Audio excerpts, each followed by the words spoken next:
here we go with the big light again. Hi, it's me, Anna East. I'm Anna East Salas, the host of the podcast 22 and You, which is about your DNA and the quality of light, time, and energy that actually moves through what you experience as your everyday reality that is based in your DNA template.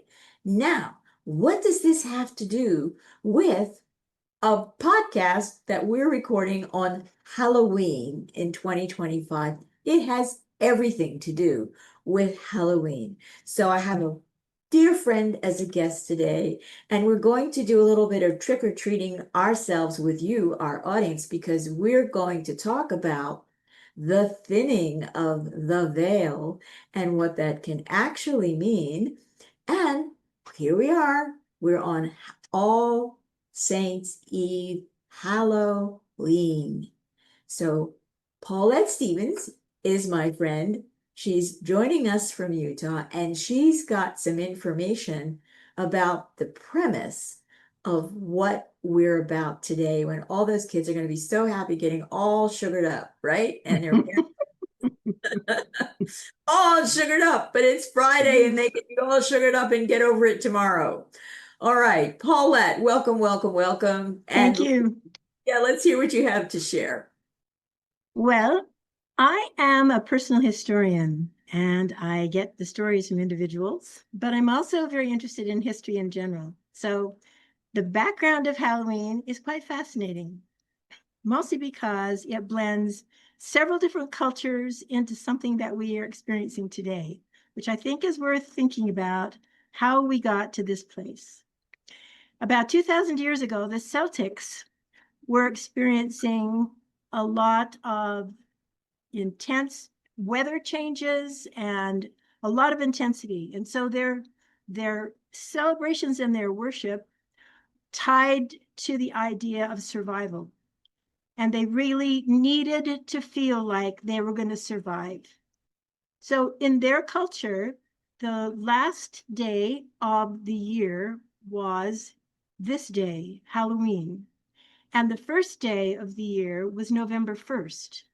So on this day, they were preparing ritual celebrations in order to burn away what wasn't good and to bring back in what they wanted.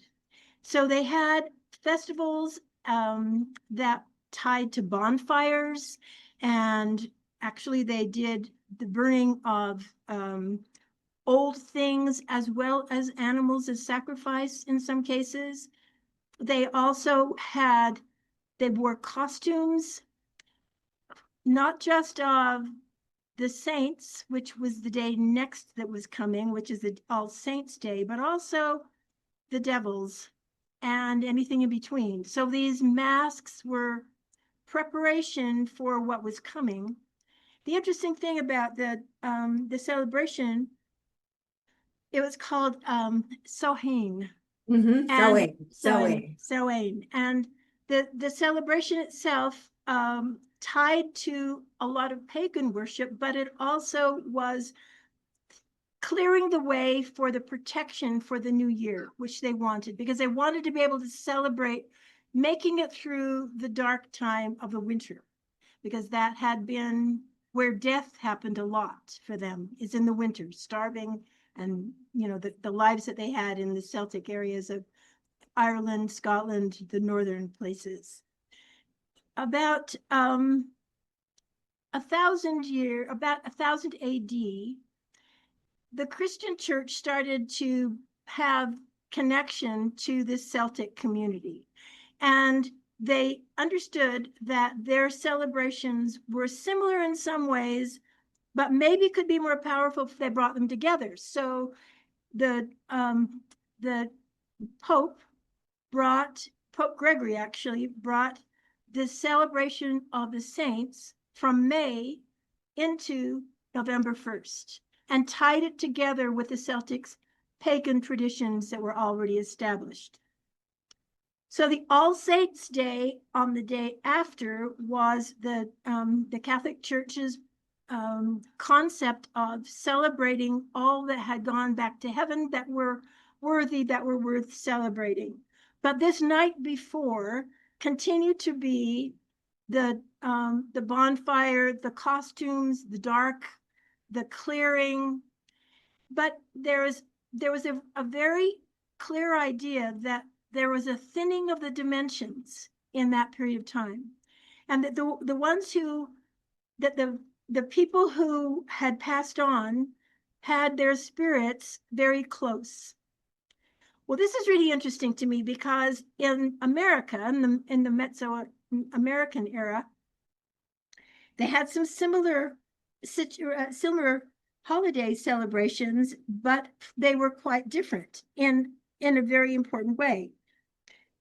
Their celebrations saw that the spirits came back in cyclical way. And so they returned back at this time of the year. And instead of feeling really frightened of them because of the culture that wasn't so full of heaviness, darkness, death, they saw it as a very joyful thing. And so it's interesting to me because when the Spanish conquistadors came into the Aztec communities, they brought with them their Christian or their Catholic kind of concepts. And when they brought them together, the people accepted them because they understood about spirits, they understood about All Saints, and they did their celebration in a very celebratory way, very colorful, very joyful, because they felt like this when the spirits were coming back, they were coming out of joy. And when they celebrated the evening before All Saints Day, they celebrated with a lot of anticipation. And All Saints Day for them, as well as All Souls Day, which was the day after, which was everybody was remembering their loved ones, they had they their masks were colorful and joyful, and their celebrations were the same. So it's interesting to see how a similar concept was interpreted by the different cultures, and especially how it's turned into something that we call, the Mexican Day of the Dead, which is what we celebrate now, especially in Mexico, which has a lot of those cultural traditions. But the key thing for me was another piece of interesting concept, and this was that also on October 31st, Yeah. in 1517, the German monk Martin Luther hammered his 95 treatises on the door of the Wittenberg Church. And that led to the Protestant Revolution. And that was basically a signal to take us out of the Dark Ages. So this whole time period has felt like we were making major changes from dark to light, from seen to unseen, from known to unknown, and back and forth, as the people tried to cope with a rather clear psyche, an unconscious psyche of what do we do with death? What do we do with spirit beings afterward? And the whole thing is very, very interesting because it's turned quite commercial and dark in our time, but underlying, we still have the unsettledness of just because we can't see it doesn't mean it's not there.